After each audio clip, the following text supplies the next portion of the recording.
Todo practice ng Lakers bago ang kanilang first preseason game bukas kontra sa GSW, pero bago yan, Kevin Durant sinabi ang kanyang expectation para sa Phoenix Suns ngayong darating na season.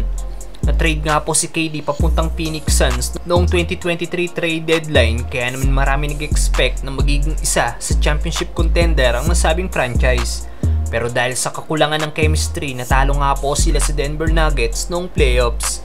At ngayon nagbigay pahayag nga po si KD regards sa expectation niya sa Suns ngayong darating na season. Ayon kay Durant, lagi niya daw napipil na dapat lagi silang nananalo at ang championship daw talaga ang kanilang goal. Makikita na lang daw natin kung ano mangyayari ngayong season. Obvious daw kung hindi sila manalo ng kampyonato, siguradong panipambabatikos na naman ng kanilang matatanggap.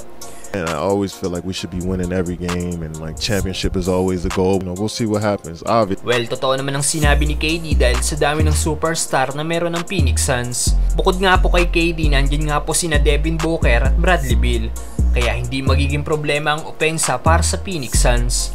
Magawa na nga kaya ngayong season ng Phoenix Suns makabalik sa NBA Finals at magkampiyon, mga brother. Samantalang Lakers, todo na ang ginagawang practice bilang paghahanda sa kanilang first preseason game bukas.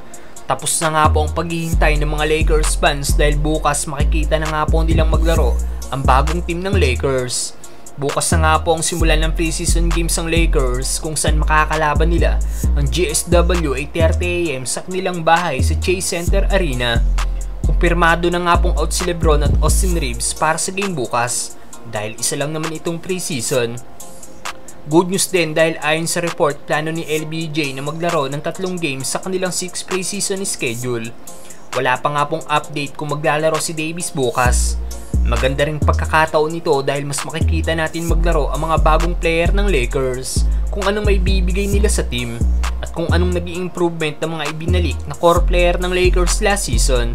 At dahil huling araw na ng kanilang practice, todo bigay na nga po ang team ng Lakers para sa game bukas. Tara, panoorin natin ang naging huling practice sa training camp ng Lake Show.